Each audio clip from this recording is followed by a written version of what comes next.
Hi everybody, we're going to try this again. We have a power failure here. We have a big storm, summer storm at the center, and we're under emergency lights, so you guys look good for today's women's survival tips, which is about loving someone with an addiction and trying to not control things that you can't change. I think I've got that right. So we have Nina is here. Nina is a licensed social worker, and she does EMDR therapy here at the Empowering Youth Center.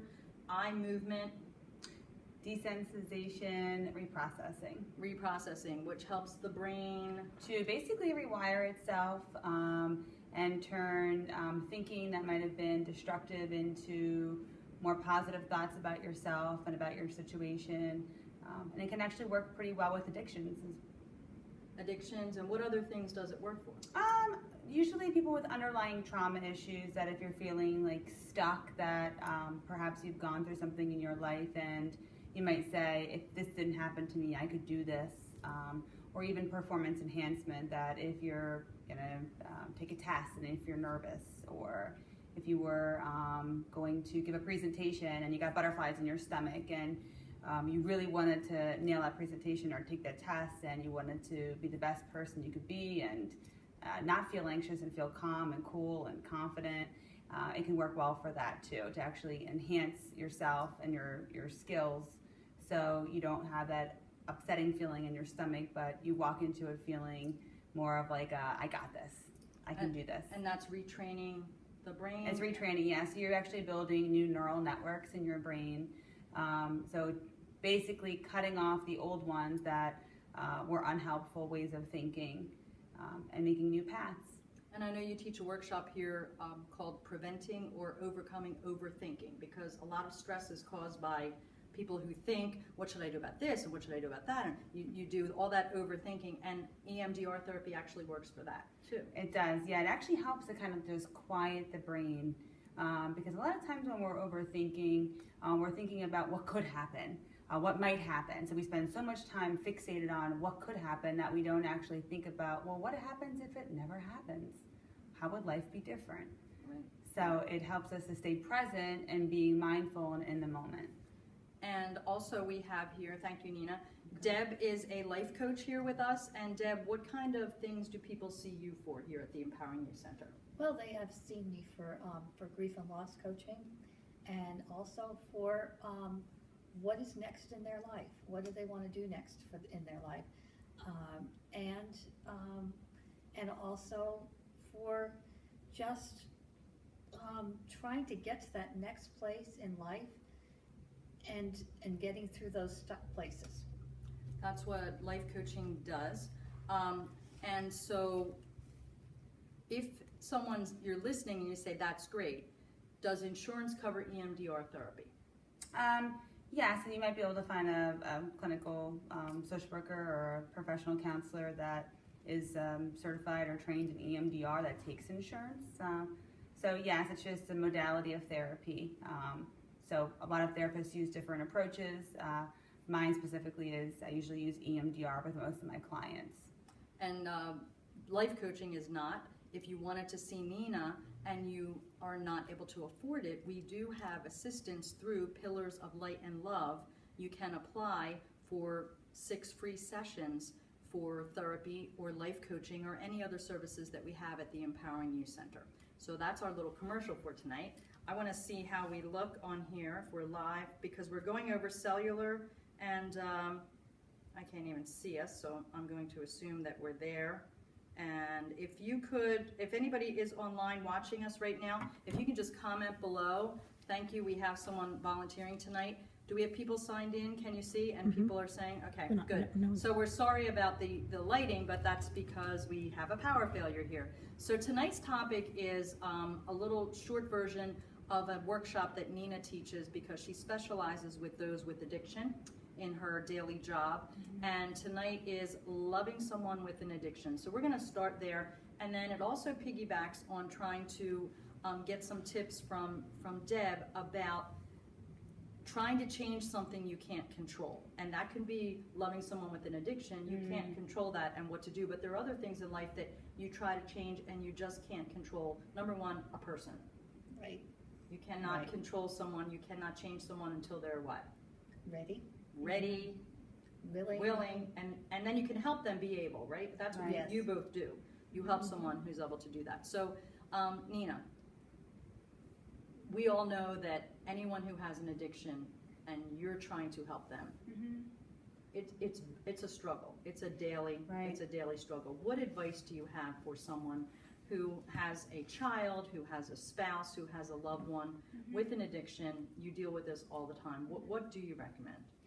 Well, I would recommend, one, getting education on addiction itself. That, you know, education really is knowledge, it's powerful, and to familiarize yourself with some resources that are out there. I think when we know that there's help and there's services and workshops and detox and rehab centers, we don't quite feel as powerless. We feel like, okay, we have an option, we have a place to start. So I would first find out what specifically the addiction is that you're looking for help with. Maybe meet with someone individually and just get some input.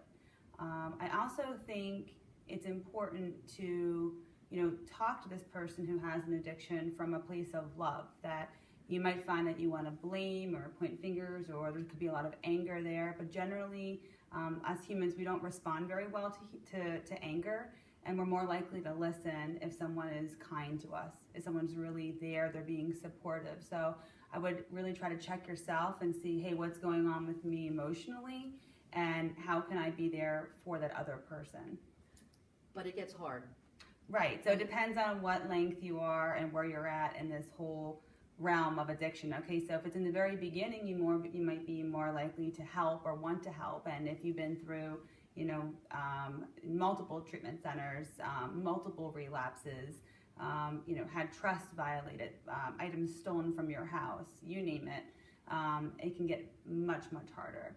So your stance at that point might be different, and, you know, it's different for a reason. So we have to look at a whole bunch of different topics that come up, such as, you know, codependency, am I enabling, you know, my own trauma, that oftentimes when, you know, someone in our life is addicted to something, whether it's a substance or whether it's a certain behavior, we become traumatized to it, right? So we're almost being hyper vigilant to what's going to happen next. What do I need to do?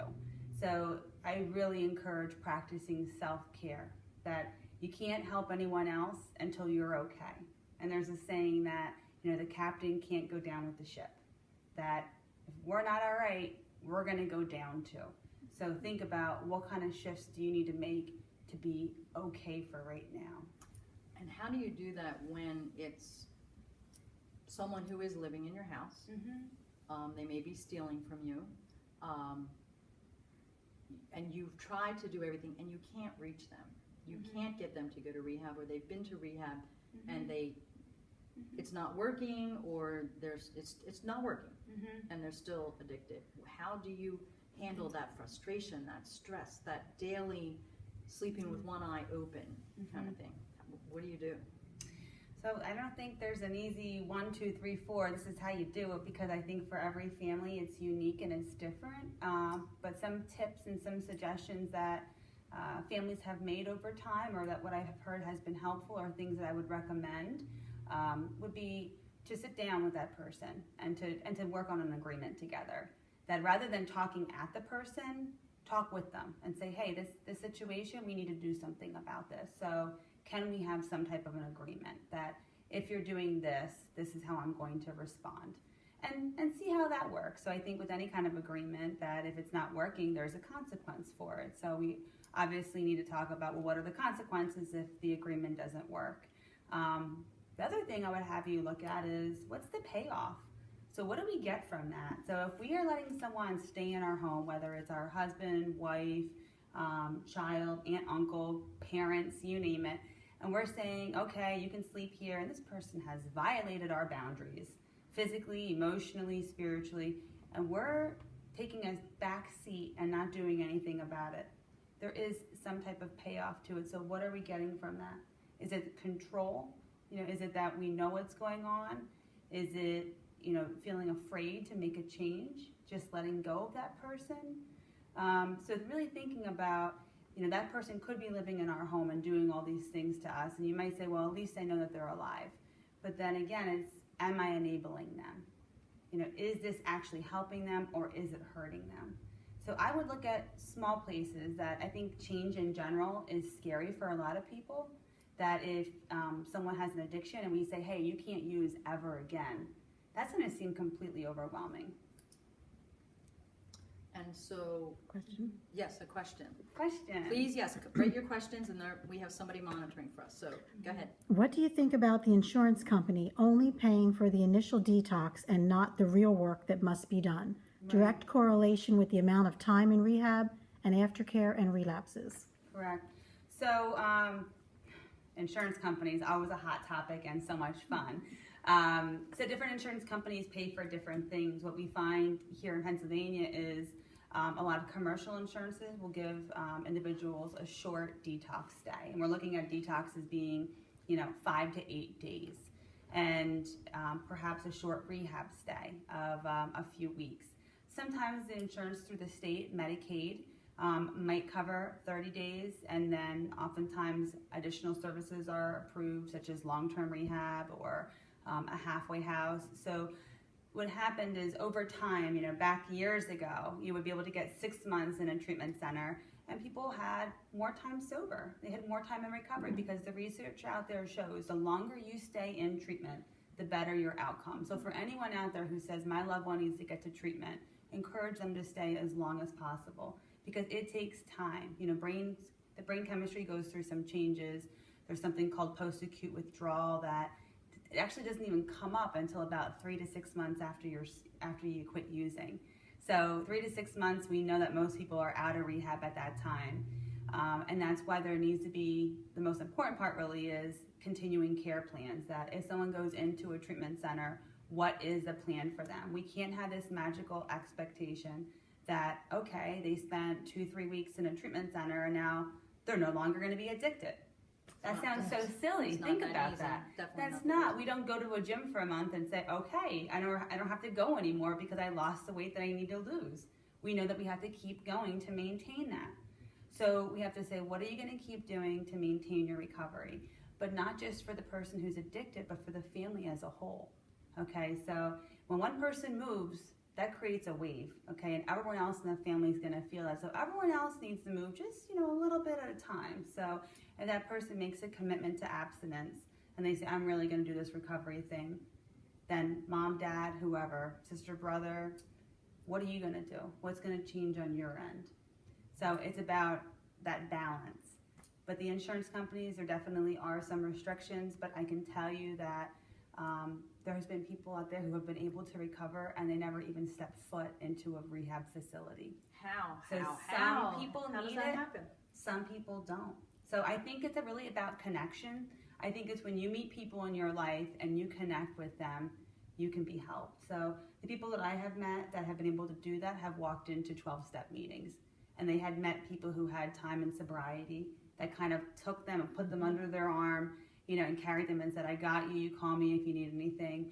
So we know that, AA, NA, Alcoholics Anonymous, Narcotics Anonymous always makes the news because it's big, it's been around for a long time. And we know that it does work, but we know that it's not the only way. There's other ways to recovery. It's just one way that has been really researched. So we offer various things here at the Empowering Youth Center. Now we offer biofeedback, which works the same kind of way to help retrain the brain and get the things that are out of balance. And then the EMDR therapy. Have you had success with EMDR therapy? I know biofeedback has with people with addiction. Absolutely. I actually just took a training this weekend. It was a full weekend training, and it was on a protocol for EMDR to desensitize individuals from any kind of addictive behaviors and addictive thinking. So it can be drug and alcohol related. It could even be like if you're addicted to anger or if you're addicted to chocolate. So what happens is you look at, really the goal. What do you want? So the goal doesn't even need to be abstinence. The goal can be, I want to be happy. I want to be relaxed. Okay. So we focus on that. And then we talk about, well, what's the problem? Okay, well, the problem is, I can't stop using heroin. All right, well, let's look at your urges to use. Well, how do you know when you have an urge to use? So we start to dig into it. And what happens is we look at each trigger and each urge. And through EMDR, which with the bilateral stimulation, meaning we're stimulating the left and right hemisphere of your brain or your body, you slowly start to become desensitized from these cravings and these urges where you don't really need it. You feel like, I could take it or leave it.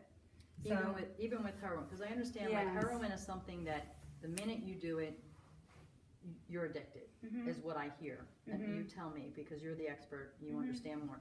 Is it that quickly that the dopamine levels, the levels in your brain are changing? You have to have it. And that's so many of the teens, they're trying it, and then boom, they're getting addicted so quickly. Is that really how fast it happens with heroin? well, I think we can, we know from the news how strong and how potent this heroin is around here and around most of the suburbs, that we don't know what it's really being cut with. We hear that, fentanyl has been making in the newspaper, and we know that it's very powerful and very addicting. So it does take time to actually have a physical dependence to it. So if you were to use it one time, you probably would not be sick or go through a physical withdrawal the next day.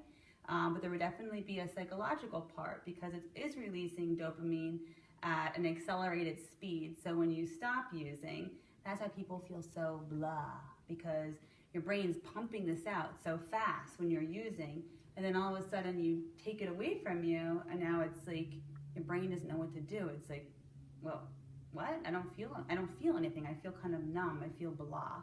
So that's why it takes some time to regain that. But with anything, think about anything that feels good. Have you ever went shopping and you said, wow, that feels great, and you remember that moment? And sometimes it can be about the substance, but it might even be about the situation and when you first used. All right, so perhaps the first time you used it could have been with a group of friends, and maybe you felt really accepted during that time, or you felt like you were cool. You felt like, wow, like, look at me, I'm doing something really bad. So you actually get addicted to the thinking that you had at that moment. And even as far as drinking, if you think back to some people who struggle with, drinking, perhaps you had that first beer with dad and it was a good moment, and you said, oh, okay, I was having a good time with dad, he handed me a beer, I felt like a man. And now every time you have that beer, you think, remember that good time with dad. Or gambling even too. So you get a scratch off ticket, oh my gosh, you won. So that gets locked in that brain, okay? That feeling state of how good that felt, your body remembers that, your mind remembers it, and every time you go to buy that next ticket, you think you're gonna be a winner again. So that first feeling really does get locked in. So not so much using it one time, but it's the feeling. Wow. So when you do EMDR therapy, you get into that, you ask somebody, take me back to the first time. Yes. Because you have to pinpoint what it is Yes. that was happening in your life then. How did you feel about it? What was the emotion? Obviously, not obviously, but probably most of the time it was a happy emotion, or you felt accepted. It could have been. It was a Sure. satisfying. Let's say the word satisfying. I finally got time with dad and had a beer, or I finally have time, to just relax or whatever. And so it really is more than just the alcohol. You're saying it's more than just the drug. Correct. It's the feeling it gives you. And then if we even, if we pull another layer off of that, there's probably some underlying trauma. For anyone who has some addictive behaviors and addictive thinking, there's usually always some underlying trauma.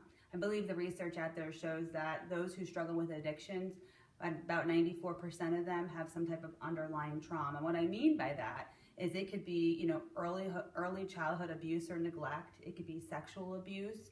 It could have been an accident that happened to them. It could even be bullying, okay, because that is considered trauma as well.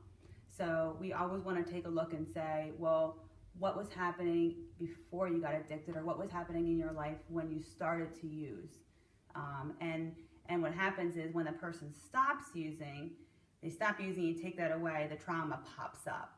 So that's why if someone does have trauma in their life, as soon as they do get help, they're going to want to see a trauma therapist. You're going to want to work on it. We cannot ignore it. And EMDR works for that, for trauma. Absolutely. Also. Actually, yeah, that's really what it's known as a trauma therapy. Question from the audience. Have you ever tried cortisol? Cortisol. Tried it as a Tried drug? it. They said there was they named a doctor, but it's not on the screen at the moment, but they named a doctor that had great success with it in LA. Cortisol. No, I haven't. Cortisol is a normal Yeah. hormone that's in your body, so I didn't know you Correct. could treat with it. I'm going to check and see if I can go down and So see the live stream while you're answering. yeah, LA, sometimes they do some different things than we do here, like, sweat saunas. So they might have tried something new, but I have not seen any psychiatrists or heard any psychiatrists here doing that. Hydrocortisol. Oh, sorry. Hydrocortisol, the anti-stress hormone. Dr. Susie Shooter in LA is using it with great success. That is great to know, Tracy. Thanks for telling us about that. That is great to know. Maybe that will make its way to Pennsylvania, because we could use anything, really. And there was something else that somebody posted today, and I can't remember the name of it, but maybe it'll come back to me. You should be able to push the comments there, and can you push comments to see the comments so that you can see the whole thread? Does it come up? No? Check on your phone if you want to go to your phone to actually my just page. Took it away from But me. we're still live, right? Yes. Okay. All right. Deb, let's go to you. Okay. All right.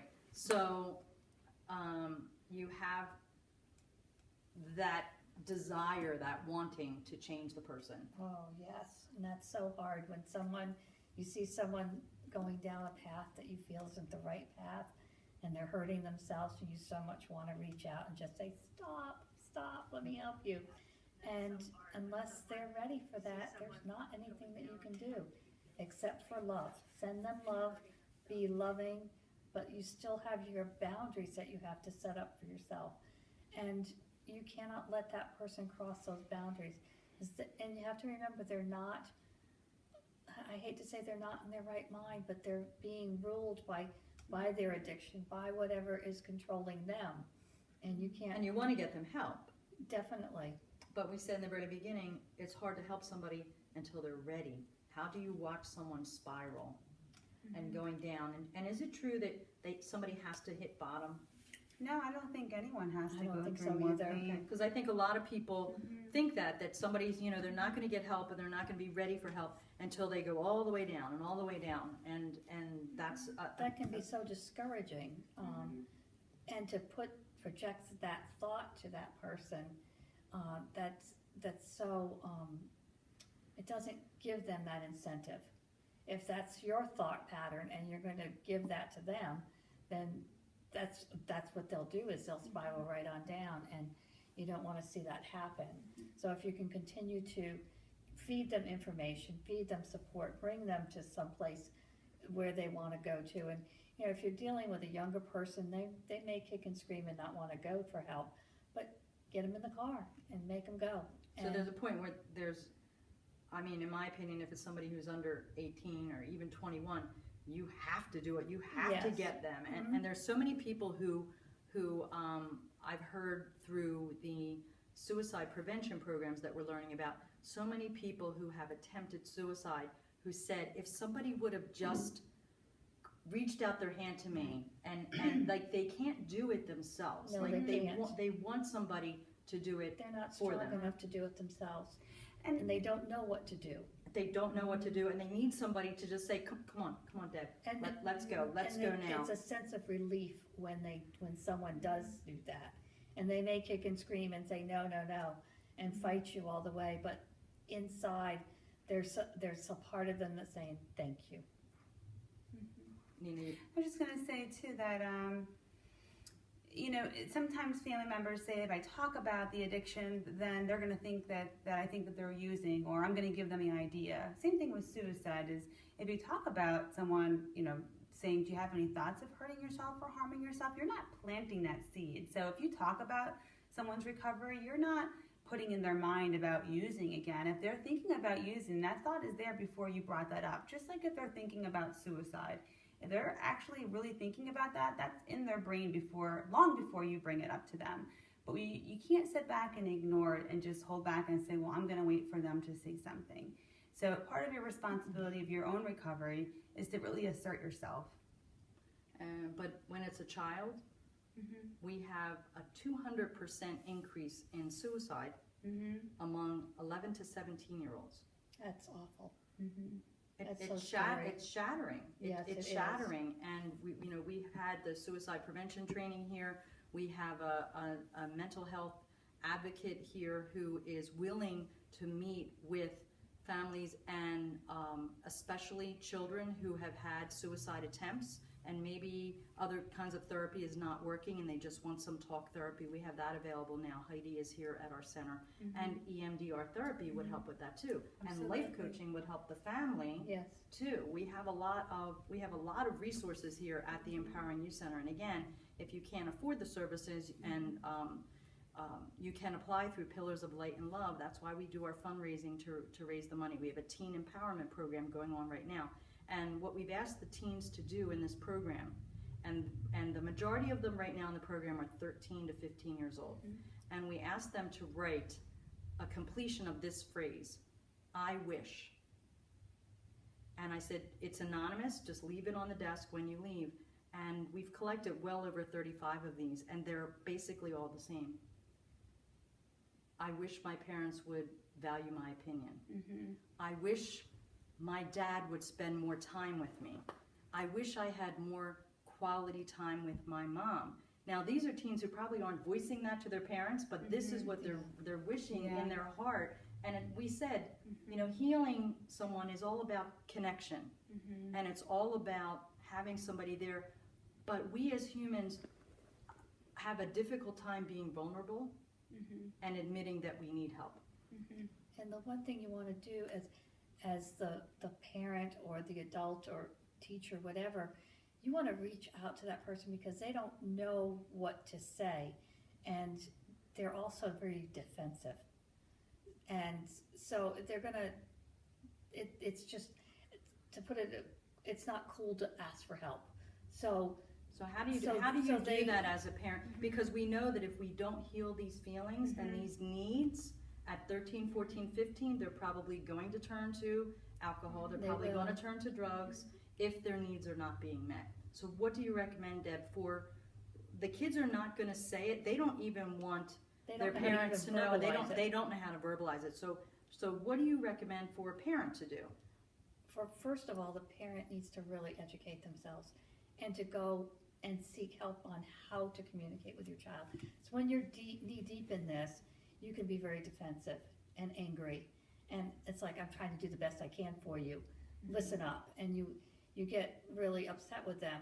And so you have to know how to handle your emotions and to approach them in a non-judgment way so that they start to feel safe to come to you. They don't want to be judged, and they don't, and they feel that parents don't value their opinion. Now, these are not new things. We've had these from generation to generation. What is new is the increase in suicide, the impulsive decisions, social media where they're getting support negatively, cyberbullying, which is going on, which is negative. And all of these things are, what I'm amazed at is when I say to the 13-year-old in our group, Julia's Joy group, and I say, do you feel that your life is complicated?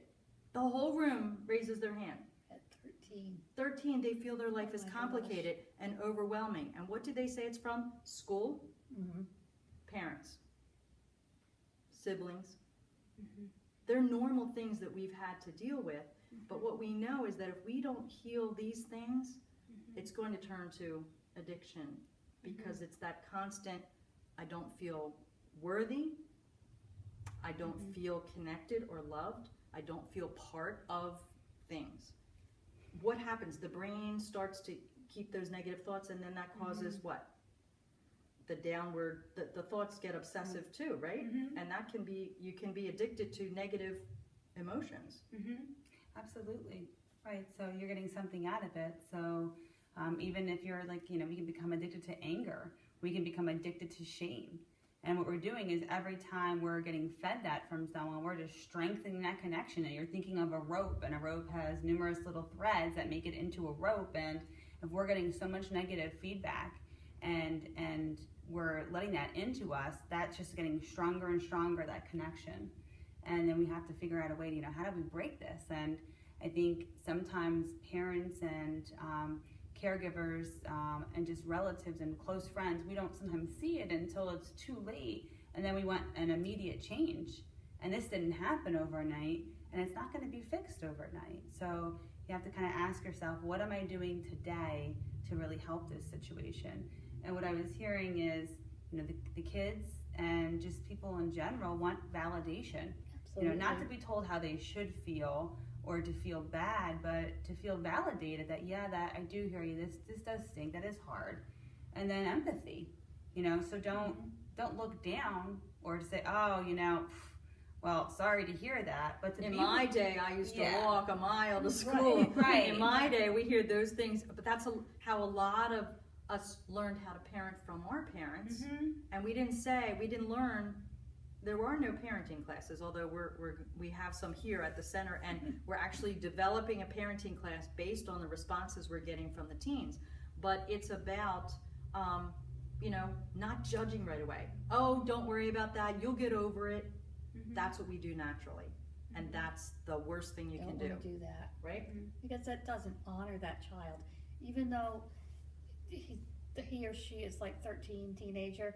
They still have those feelings, and you have to validate those feelings and honor those feelings so that they feel heard. What does that mean to honor a feeling? So I'm upset, I'm having a temper tantrum, I'm 12, 13 years old. How can you honor my feeling? Ask questions, ask what's going on, ask why they feel that way, and understand. Don't just give them lip service, but truly sit down and understand that child or that person that you're dealing with, so that they feel that, well, they heard me. I may not have the answer for you, right, but just tell me. So what I'm hearing you say is just tell me about it. What does that feel like? Why did that make you feel that way? What do you think? And why? What is the feeling that you're having right now? Tell me about it, is what I'm hearing you say. Absolutely. Like, get them to talk about, that's what validating is? Right. And Deb actually said something that's really important too, but our body language says so much too. So if the child is sitting on their bed and you're standing over them, that's almost like a power and control. There's a differential there in I'm tall, you're big, so you can feel very small. So bringing yourself to their level too. So if they're sitting on the floor, sit on the floor with them. If they're sitting on the couch, turn in and face them. So really give that person your attention. Let them know, I'm here with you. There's this cartoon, and it talks about the one animal being in this well, and the one looking down saying, hey, it's lonely down there. Sorry that you're down there. And then the other part shows the other animal actually crawling into the well saying, hey, do you need a hand? I can help you get out of here.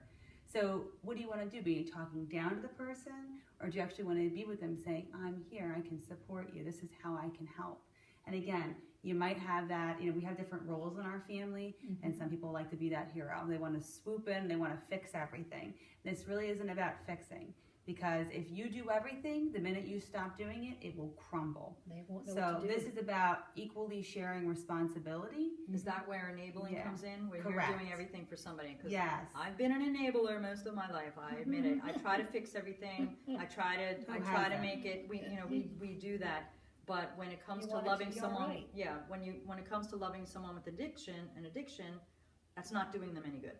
Right, because you can actually, love them to death, pretty much. Love them so much that it's hurting them, that they're not taking the responsibility that they need to take. So it really is, walking that tightrope of what's too much, what's not enough, and checking in, because sometimes we can get up in our head and say, I don't really know what I'm supposed to be doing right now.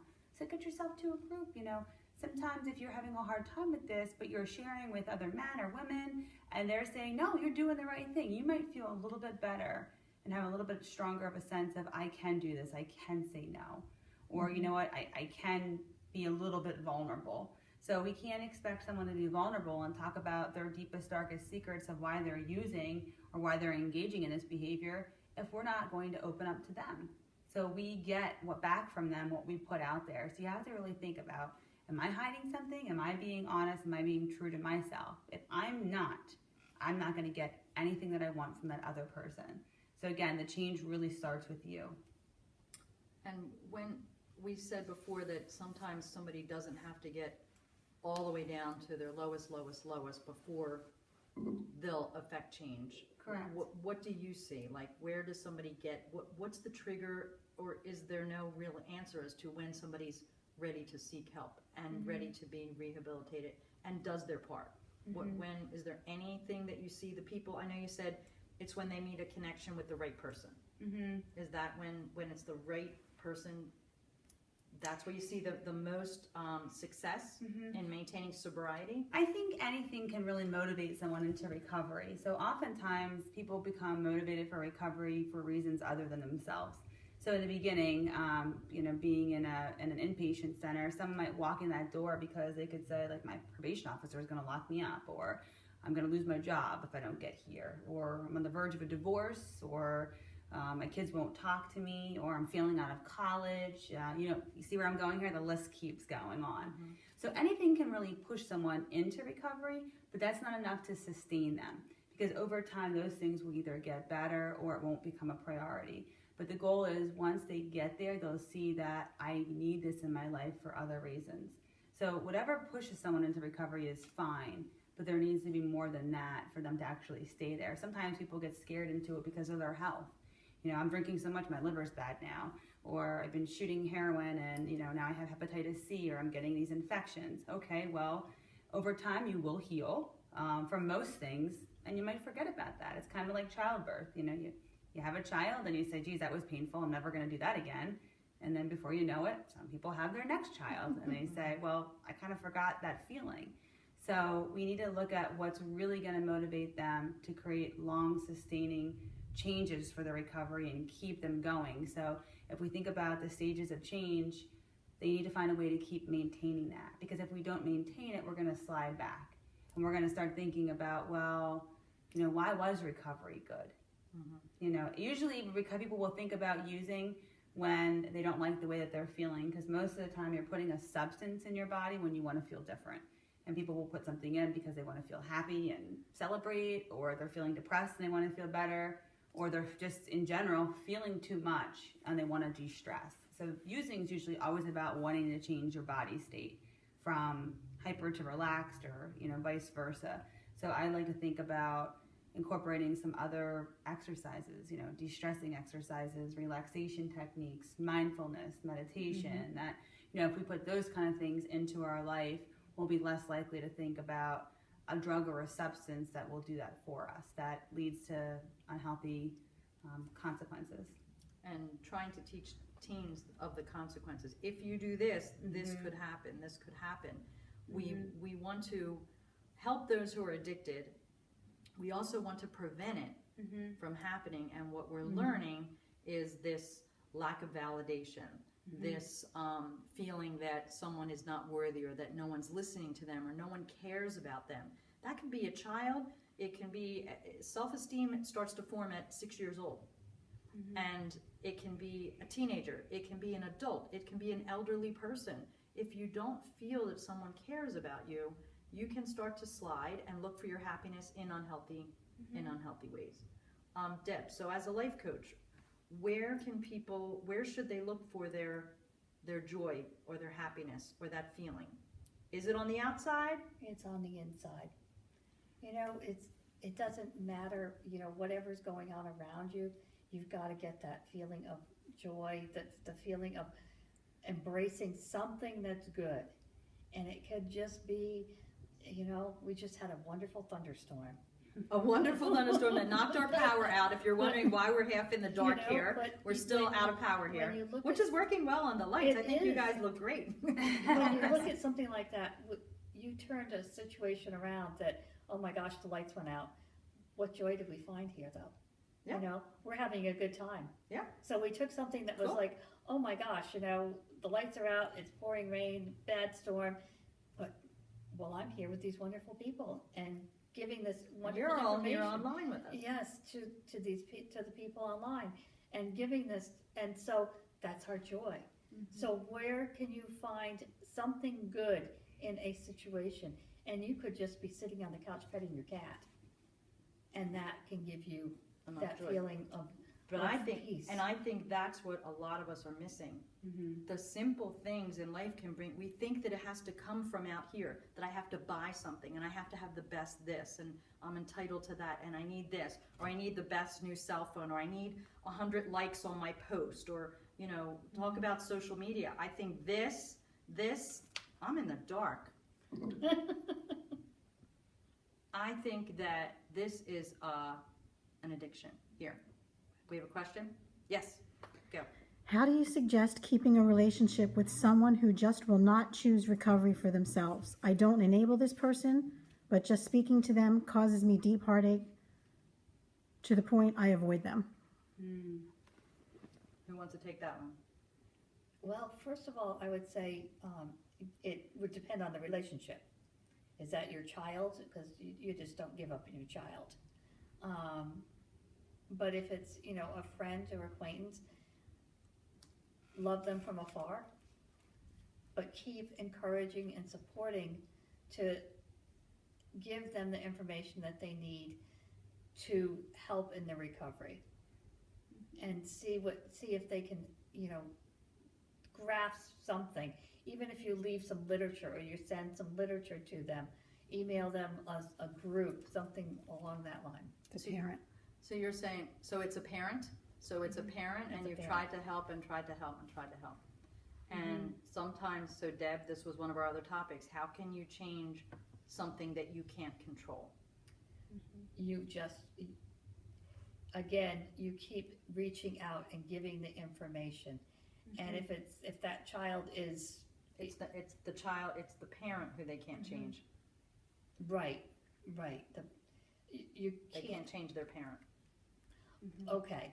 You can't change someone until they're ready to change, but what I'm hearing you say is keep giving them information, keep validating, let them know you care. Right. But some people, especially older people, like to stay in a victim mode because that's how they Well, get their yes. attention. Well, I would also ask, what is it that, what is it about, you're not enabling, there's no codependence. So what's making this so hard to take a step back? So I guess why is this such a hard problem right now?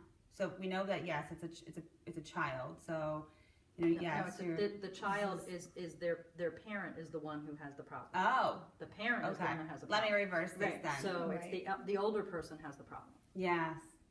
Oh, okay. So, there could be a sense of responsibility because if this was going on for a long time, since childhood, you could have been raised thinking that this is my responsibility to help someone. So I would encourage you to take a look at, the behaviors that maybe have served you. So as a child, you might have needed those things to be able to get through life, to be able to be independent, to be responsible, and it has actually done good for you. Because you had to take care of your parent. Right, because you had to be responsible, and maybe that helped you with school, maybe that helped you with work and with life. But now, if you're continuously trying to take care of your parent as an adult, and you notice that I'm trying to take care of all my adult responsibilities too, and I'm exhausted, what would it take to take a step back? And there's a lot of good literature out there too on, I don't know if a parent is addicted to alcohol, but whether it's alcohol or, substance use, there's Adult Children of Alcoholics, ACOA. If you go on that website, there's actually what they call the laundry list, and there's several different characteristics that adult children will experience and go through in life if they were raised in an alcoholic home. So there could be that sense of responsibility of I need to do something, and it is a hard situation. It definitely is, and it's challenging. But again, I want to say it goes back to that connectiveness that if you're in a group with someone else, if you have whether even a sponsor through what they call Al-Anon or Nar-Anon or Codependence Anonymous, or whether it's through church or any kind of religious gathering or something like here at the Empowering Youth Center, knowing that you're not in this alone and that there are other adult children out there that have experienced this, that in itself can be very life-changing, because I think It is, because you feel so alone. right, you do feel alone, and I think you can feel very closed in that my experience is different. Yes, every experience is different, but generally the characteristics of what people experience are somewhat similar. So being able to share your story or have someone else's story empower you might just be what you need to get you through that moment. So any other questions from the audience do we have? I know we started late, but we're almost out of time, and I don't know how much longer the battery's going to last on the emergency lights that are here. So let me just see if there are any other any other questions that people have. Look at, see, I'm in the dark. Yeah. Yeah. But you guys look great. Again, we have no power here for our session tonight, and the topic was loving someone with an addiction. And I think to wrap up, to summarize, Nina, what you said is what? Like, give it to us in a summary. You have someone, whether it's a child, whether it's a family member, who is addicted. What can you do? You said keep giving them information, keep trying to help. They don't have to go all the way down. We think that some people have to hit rock bottom before they'll get help. You're saying just keep reaching and get down on their level. And if they're crying on the floor, get down on the floor with them and eyeball to eyeball and say, I'm here for you. Exactly. I want to help you. That's Yes, kind of what you exactly. said. If it's a child who, you know, is having self-esteem issues or bullying issues, those things and those acting outs are all symptoms of stuff going on in here that they can't talk out. And we know that will possibly lead to eating disorders, to addictions, to depression, if they don't get validated at a young age. So I keep hearing the theme tonight is connect with somebody. Definitely. Definitely. Connect, and the way to help someone is to connect with them. But what if they won't let you connect? What can you do?